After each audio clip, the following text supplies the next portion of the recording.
तो बिल्कुल मैं आपको बता दूं कि भाजपा अध्यक्ष रविंद्र राणा जी जो है वो फिलहाल एक कार्यक्रम के सिलसिले में जो है वो यहाँ पर आए थे। फिलहाल प्रॉपर्टी टैक्स को लेकर जो लोग चिंतित हैं उसे लेकर बातचीत जरूर करेंगे और आज सवाल पूछने की कोशिश जरूर करेंगे कि क्या आज जवाब मिलता है कि जम्मू कश्मीर की जनता जिसले लेकर जो है वो काफ़ी ज़्यादा परेशान है कि प्रॉपर्टी टैक्स लगने वाला है, तो क्या अब उससे जो है वो राहत मिलेगी या नहीं। तो फिलहाल बातचीत जरूर करेंगे, लेकिन उससे पहले अभी कुछ देर पहले पुलवामा में गए हुए थे संजय शर्मा जी के परिवार से आज यहाँ पर ज्यादा पॉपुलराइज होगा, गरीब लोगों को फायदा होगा। मैं खुद जन औषधि केंद्र में जाता हूँ गांधीनगर, उनकी हौसला अफजाई करता हूँ, उन सबको बोलता हूँ कि बहुत अच्छा काम कर रहे हो, गरीब लोगों की मदद होनी चाहिए। आप जाएंगे तो गरीब लोगों को मदद होनी चाहिए। तो मैं तो चाहता हूँ कि किसी एक दिन एक जन औषधि केंद्र पर चलते हैं, सीएमओ साहब आप भी आ जाओ, तो ताकि गरीब लोगों का भला होना चाहिए, गरीबों की मदद करनी है बस और कोई मुद्दा ही नहीं है। जो गरीब हैं यही मोदी साहब कहते हैं, गरीब का भला करो, यही सेवा है और सेवा भाव से काम होना चाहिए। ये जो लूट खसूट मची है ये सब बंद होगी। रविंद्र राणा जिंदाबाद। साहब आज गरीब ही ये सवाल पूछ रहे हैं कि क्या प्रॉपर्टी टैक्स लगेगा या नहीं। सबसे पहले तो मैं ये बताऊं कि प्रधानमंत्री जन औषधि केंद्र जो पूरे भारतवर्ष में खुले हैं, एक जन जागरण अभियान एक पूरे सप्ताह में रहने वाला है और यहाँ आज जम्मू में इसका शुभारंभ हुआ है।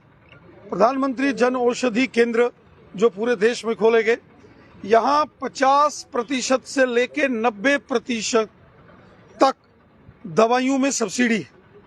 अगर कहीं किसी दवाइयों के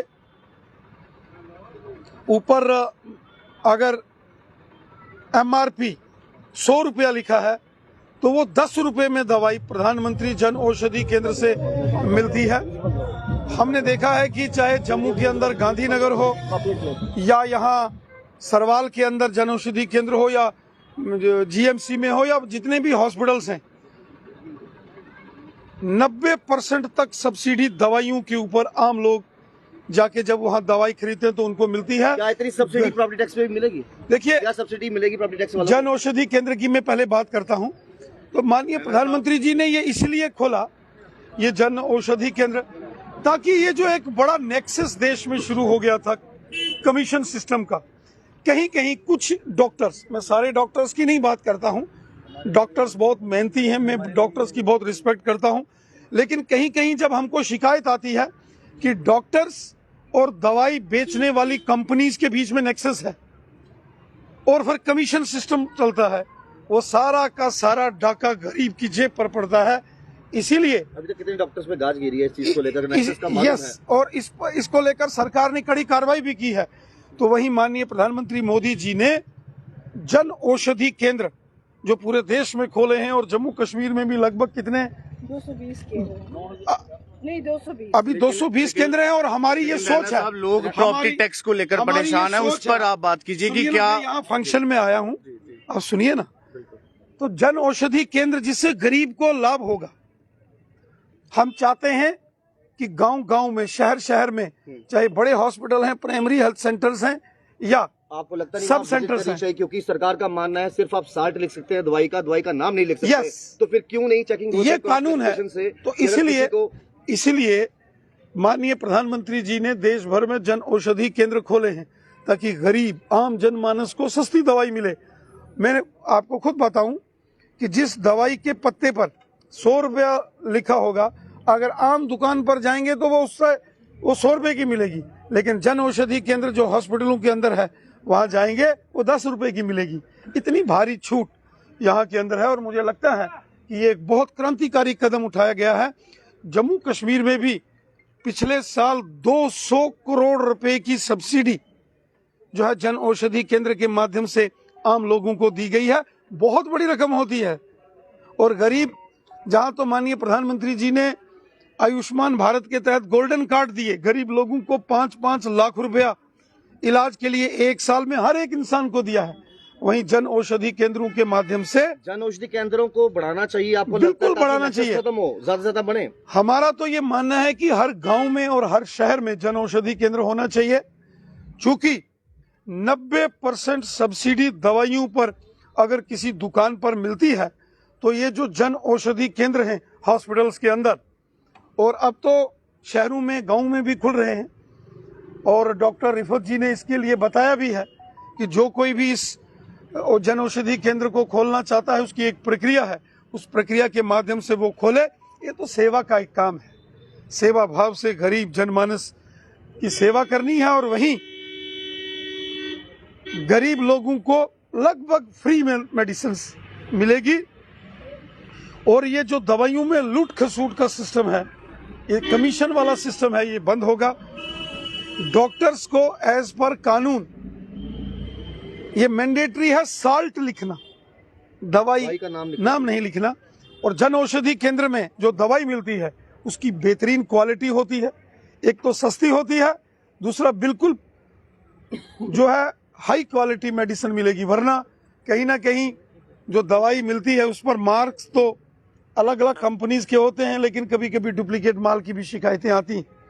तो एक सरकार की तरफ से कोशिश है कि जन औषधि केंद्रों के माध्यम से गरीबों का, आम जनमानस का भला किया जाए। राणा साहब, आज 50 रुपए सिलेंडर का दाम जो है वो बढ़ाया गया है। हमेशा ये बात उठती है कि गरीब का चूल्हा जो है वो कैसे जलेगा। कमर्शियल लेकर देखिए, जो आम सब्सिडी वाले सिलेंडर्स हैं उसमें कोई बढ़ोतरी नहीं है, लेकिन जो कमर्शियल सिलेंडर्स हैं, बड़े बड़े होटल्स में, बड़े बड़े इंस्टीट्यूशंस में, बड़े बड़े जो हाई फाई फंक्शंस होते हैं, वो जो कमर्शियल यूज होता है उसमें बढ़ोतरी की गई है। कि जेब से ना पैसे की आउटगोइंग जा रही है, कभी टैक्स के मतलब से, लेकिन इनकमिंग नहीं है, कमाई उतनी नहीं है। लेफ्टिनेंट पैसा देखिए, कहाँ से आएगा पैसा? देखिए, प्रॉपर्टी टैक्स की अगर आप बात करते हो तो लेफ्टिनेंट गवर्नर साहब ने खुद क्लियर किया है कि 40% लोगों को कोई टैक्स नहीं है, और जो 60% लोग हैं उनको महीने के 80 रुपए देने पड़ेंगे,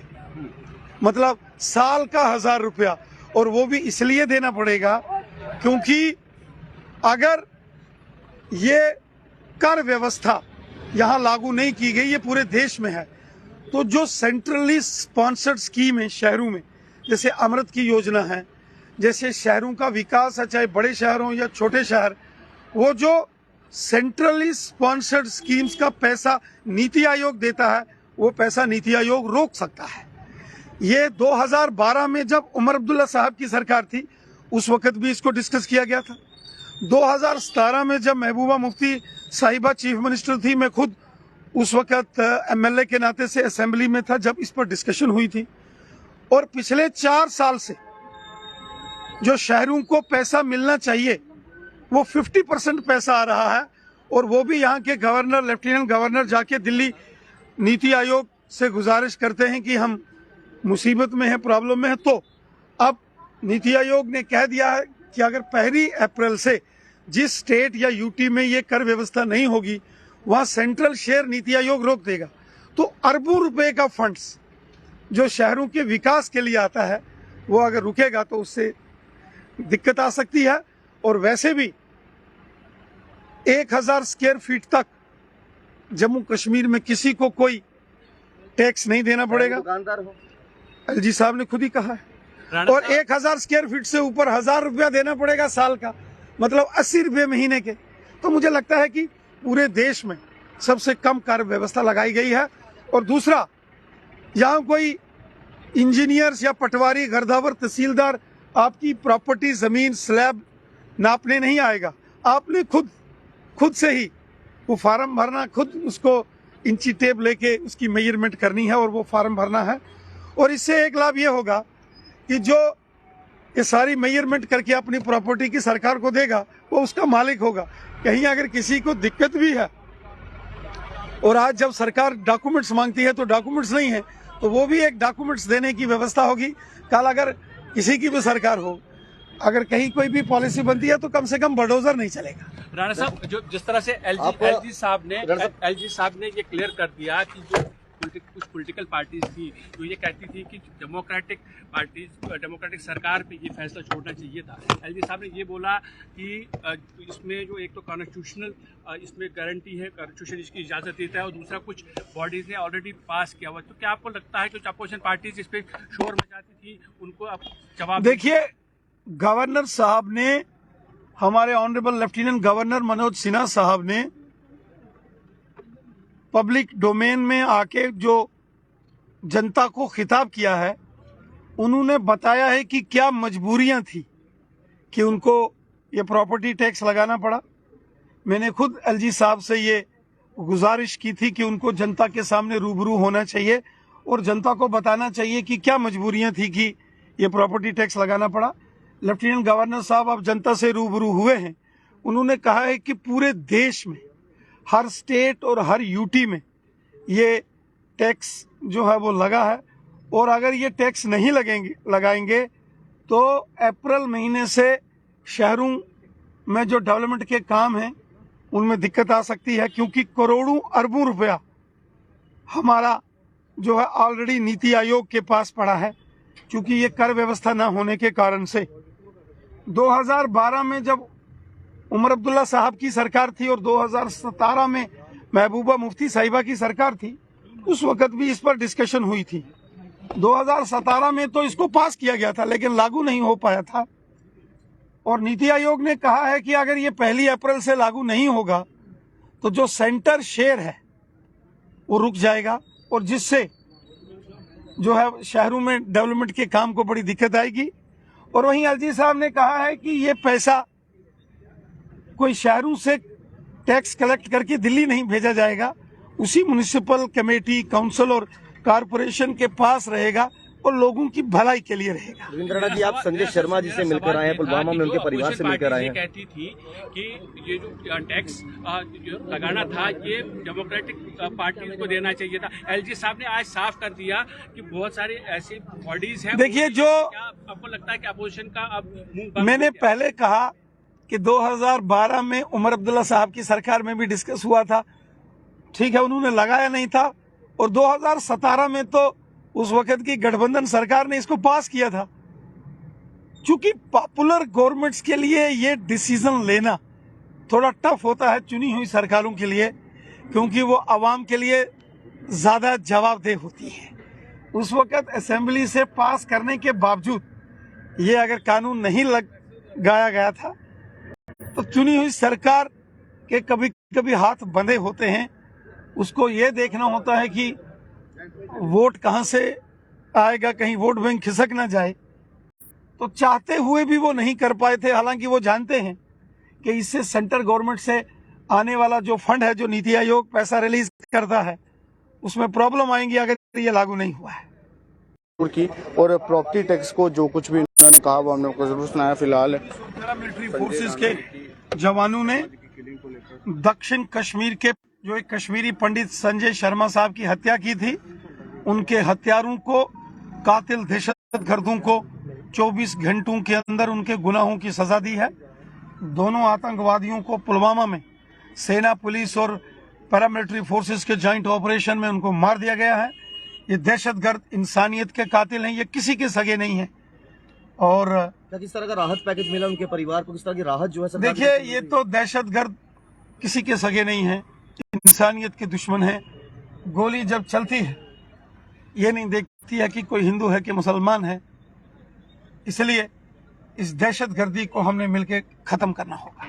बिल्कुल देख सकते हैं, इस दहशतगर्दी को जो है वो हमने मिलकर खत्म करना, और यही अंत में जो है वो जाते जो है वो कहकर गए हैं।